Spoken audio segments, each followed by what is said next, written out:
O episódio que eu vou comentar hoje, da 7ª temporada da série Black Mirror, que você encontra na Netflix, tá? Creio só lá, se chama Eulogy. EulogY. Né? Eulogy, que é, se a gente fosse traduzir, ficaria meio bizarro, né? Seria um estudo sobre si mesmo, uma ciência de si. Todos nós deveríamos nos apreciar melhor. Não apreciar de se olhar no espelho, uma coisa meio narcísica, não. Se analisar nas questões mais relevantes e não fechar os olhos, não tentar, né, jogar a sujeira para debaixo do tapete e geralmente fazendo isso de forma a empurrar culpas para outras pessoas. Então, você passa por uma fase difícil, né? Uma amizade que se rompe.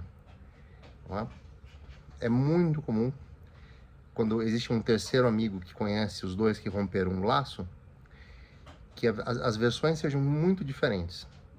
E a verdade está perdida no meio dessa ponte que já não existe, que desabou. Tá? E o amigo que olha se torna assim, né? Ele tem que se dividir, porque ele não quer deixar amizade com nenhum dos dois. Ou, o que também pode acontecer, é ele achar a narrativa de um dos dois, né, mais convincente e romper com aquele que não o convenceu tanto. Quando um relacionamento termina, é muito frequente que o ciclo, né, em torno do casal se veja obrigado a tomar essa decisão de ou se dividir para continuar com a amizade com os dois, que eram do casal, ou tomar partido de um dos dois. Quando são relacionamentos que terminam, a coisa é mais tensa, porque a depender da razão que um dos dois membros do ex-casal tenham para ter terminado ou para ter chegado à conclusão que não tinha mais jeito, torna inviável ser amigo de alguém que é amigo daquela pessoa. Tamanha é a vontade de cortá-la da vida. E aí, são aquelas situações em que os porta-retratos têm fotos substituídas. Às vezes, né, como acontece no episódio, daqui a pouquinho eu vou falar sobre, fazer uma versão resumida dele. Às vezes a foto é muito legal, né? Você não quer perder a foto. Mas aí, então, você faz uma coisa, que é cortar a foto. Ou colocar um adesivinho, né? Eu, sendo bem honesto, vou abrir meu coração. Já passei por situações como essa.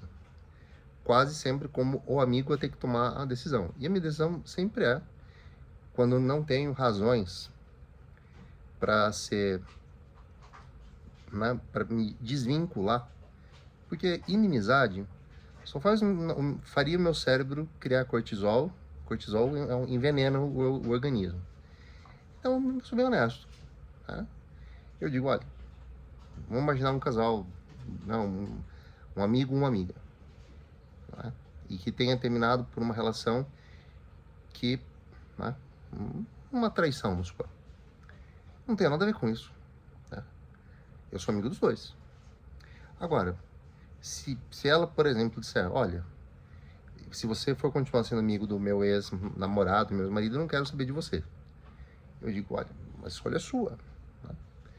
Isso, então, me coloca numa situação difícil. Por exemplo, quando eu tenho uma lembrança boa numa festa, como eu não quero ferir o direito que a pessoa tem de se desvincular comigo, e ela tá na foto, eu vou lá e coloco uma figurinha em cima, assim. Eu tento tornar tudo que é tenso risível. Que, como dizia o meu falecido psicanalista, no que eu puder em minha vida transformar de brigar em brincar, é um ganho, um grande ganho para a saúde mental. Bem, acho que deu para sacar que tem a ver com isso. Então vamos lá. O personagem principal se chama Philip. E ele é conhecido, fizeram filmes recentes. Ele era um cientista, um geólogo naquele filme sobre a falha de San Andreas, né? Trabalhava com um japonesinho. E logo no começo tem um desfecho triste.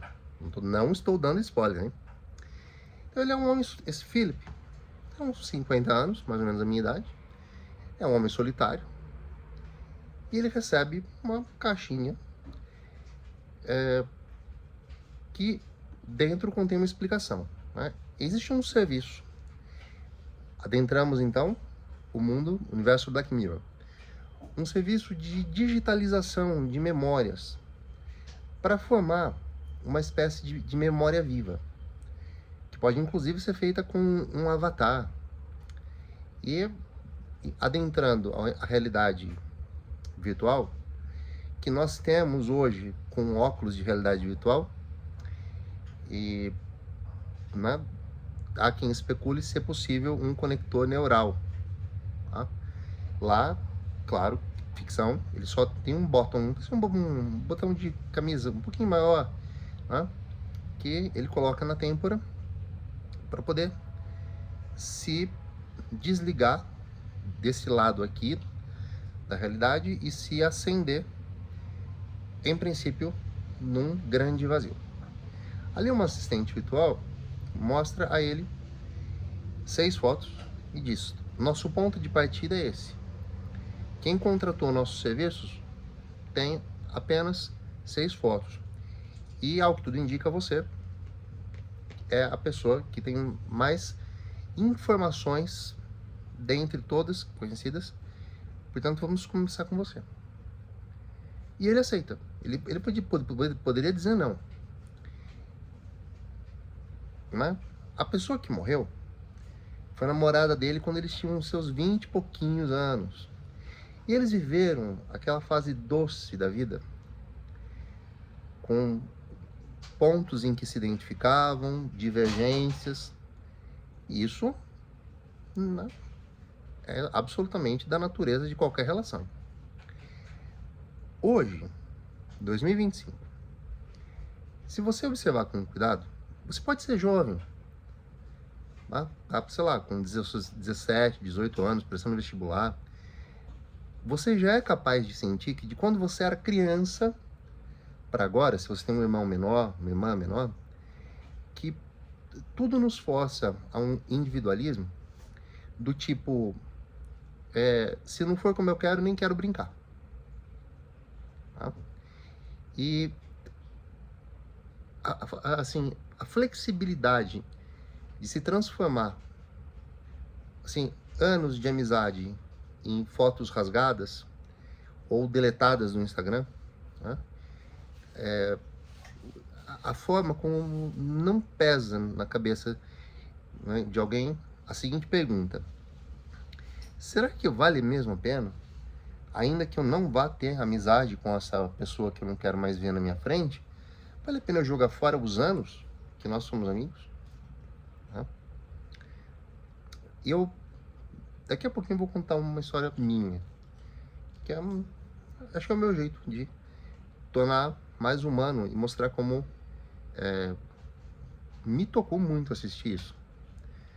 Mas me toca não nas dores já vividas, mas no quanto é doloroso ver que essas situações se tornam mais e mais frequentes, a ponto de o que eu vou contar para vocês já ter sido recebido por alguém que disse assim: ah, Thiago, que bobagem. Hã? Que coisa boba. A vida é assim mesmo. Hã? Mas enfim, chegaremos lá. Então o Felipe, e dentro desse lugar tem um assistente virtual, uma moça que se apresenta e fala: eu tô aqui só para fazer perguntas, porque você que está na foto, ou que esteve nesse dia, ou que tirou a foto, pode me esclarecer. Então ele consegue entrar na foto como se ela fosse em 3D. Isso seria tecnologia criando uma realidade aumentada. E consegue, né, a memória dele vai dando informação por aquele botãozinho, e o que não está visível na foto, como por exemplo, na foto tem uma porta, ele pode abrir aquela porta e levar essa consciência, não posso chamar de consciência, mas essa IA assessora, auxiliar, para dentro daquele cômodo e talvez esclarecer alguma coisa. Pois bem, quando aquelas 6 fotos se acabam, ela pergunta se ele tem mais. E ele tem muita coisa, né? Eles viveram um período juntos, ele e a mulher que morreu, e é nebuloso o modo como acabou. Ele, né, como posso dizer, ele vive de uma forma, e eu não posso ir além do fato de que acabou, porque aí eu daria o spoilerzão, né? Mas posso comentar o que acontece no meio. Bem, se acabou, vocês não sabem ainda se foi ele ou ela que acabou, e só assistindo a série para saber. Ele vai revivendo e vai construindo a memória. Eu me interesso muito por psicanálise. Até faço uma formação em psicanálise. E memória é um campo que os estudiosos consideram muito pouco confiável. Porque a nossa mente é capaz de criar, né, esquecimentos, apagamentos, fechamentos, de forma que é como se a gente pudesse construir o quadro da realidade só com o que nos interessa. Mas nessa jornada pela história dele mesmo, e tendo alguém para cobrar dele coerência, porque quando se vive essa forma de só considerar o que, ou contar para o outro o que interessa, obviamente, né, não tem um juiz. E mesmo que um conhecido ouça, ele não quer, né, provavelmente não quer tornar aquela conversa desagradável. A pessoa quer desabafar, ela desabafa quanto jeito que ela quer, mas bola para frente, vida que segue, né? E o Felipe vai aos poucos, né, reconsiderando, mas conforme ele vai resgatando o material, ele foi o cara, por exemplo, que rabiscou o rosto da moça que morreu nas fotos dele, né? Ele foi aquele que cortou fotos no meio, mas não jogou fora. Isso é importante. Ele não apaga a vida dele, mantém a vida viva, porque provavelmente o que ele viveu depois, e na série isso leva a crer, não foi uma vida feliz, plena. O pleno da vida ele teve com aquela moça. E aos poucos ele vai percebendo como podia ter tomado outras decisões, outras atitudes, ter sido mais compreensivo, ou talvez mais claro quando se quis compreender, quando quis que ela o compreendesse. Porque há um gravíssimo problema em toda relação humana, que é comunicabilidade, que é ouvir algo e reagir sem fazer aquela pergunta: peraí, tô surdo ou você me disse isso, que quer dizer isso aqui? Você quis dizer isso mesmo? Para mim é tão lógico guiar as minhas relações com os meus alunos, com os meus colegas de trabalho, com os meus amigos, com os meus rolinhos. É tão claro. E eu fiz isso minha vida toda, tá? O que eu quero contar é que há coisas no universo Black Mirror que ocorrem mais ou menos do lado de cá. Eu passei 10 anos da minha vida com uma pessoa. A gente não se casou porque, enfim, né? a gente brincava tanto um com o outro, que dizia que ambos partilhavam a opinião de que a gente queria namorar para sempre, só namorar.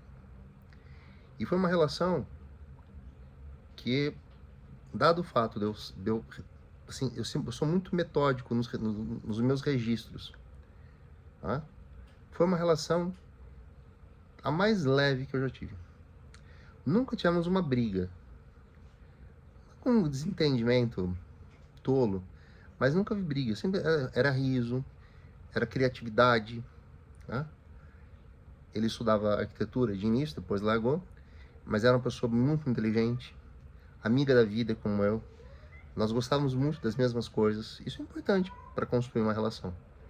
Não que seja obrigatório, não é? Que sejamos os dois, não é? Do mesmo gosto em tudo. Mas até no que nós éramos diferentes, nós nos complementávamos. E, passados 10 anos, era o dia do meu aniversário. A gente já tinha completado 10 anos de relação. Eu chego em casa, tinha celebrado, era uma segunda-feira, eu tinha comemorado meu aniversário.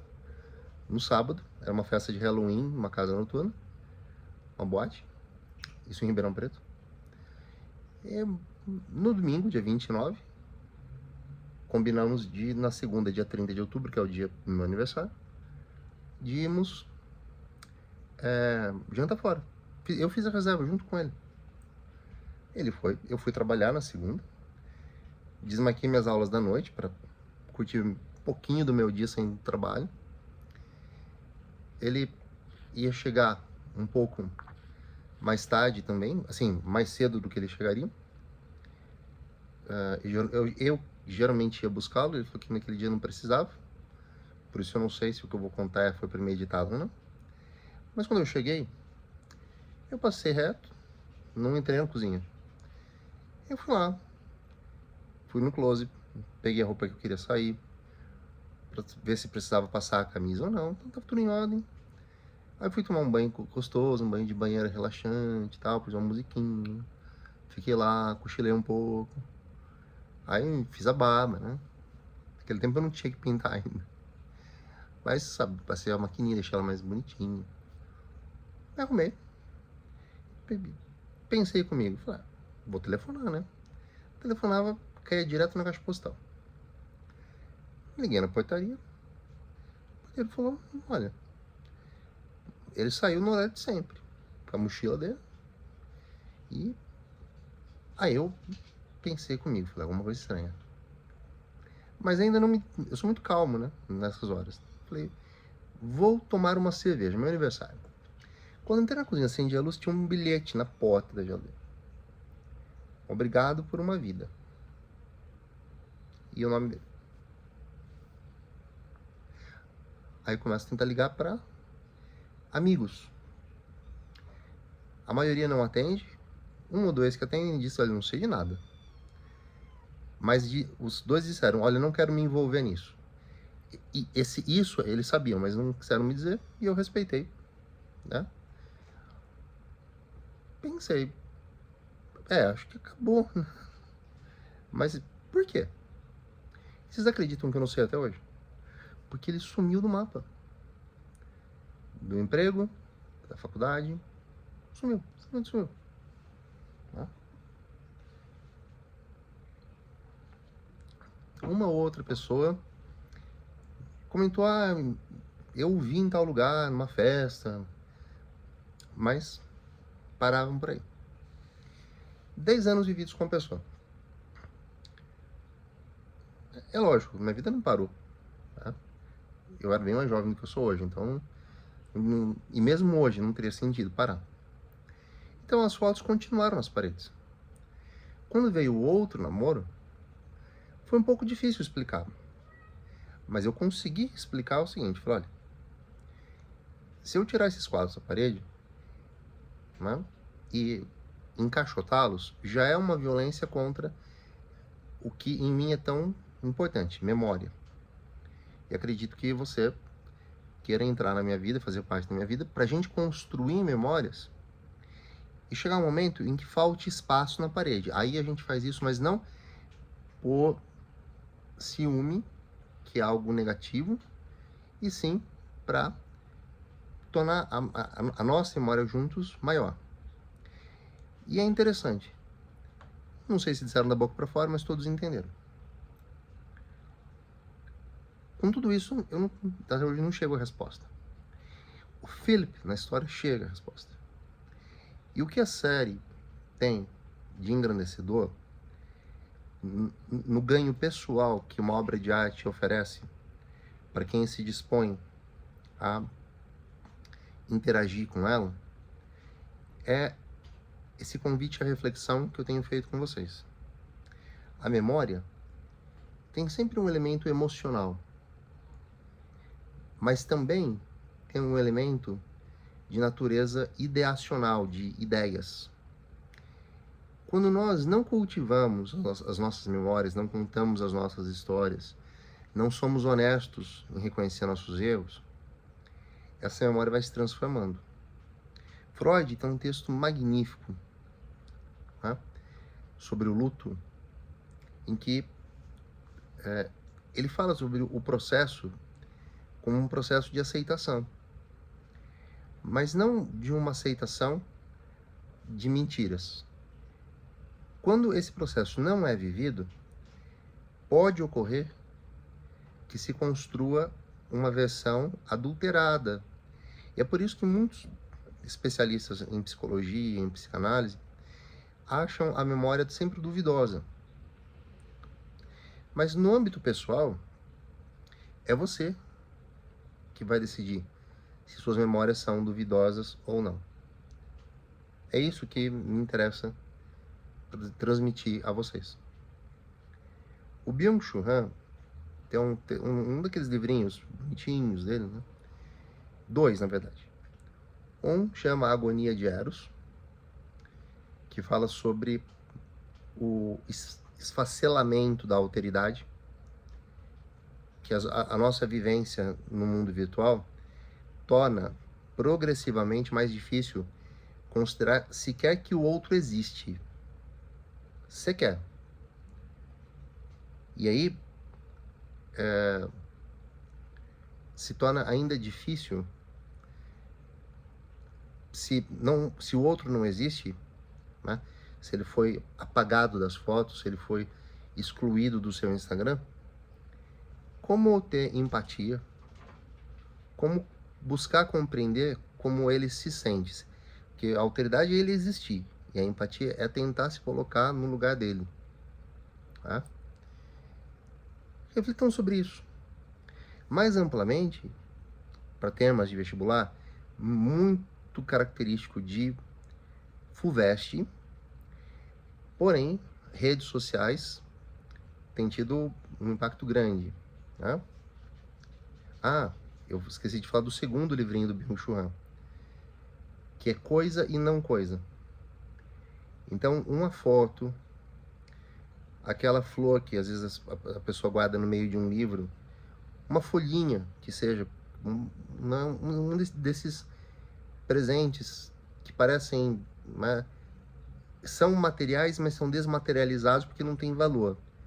É diferente de você guardar um iPhone que você ganhou do seu namorado, da sua namorada, e guardar uma rosa, guardar uma folha, né? Daquelas, acho que é plátano que chama, né? Igual na bandeira do Canadá.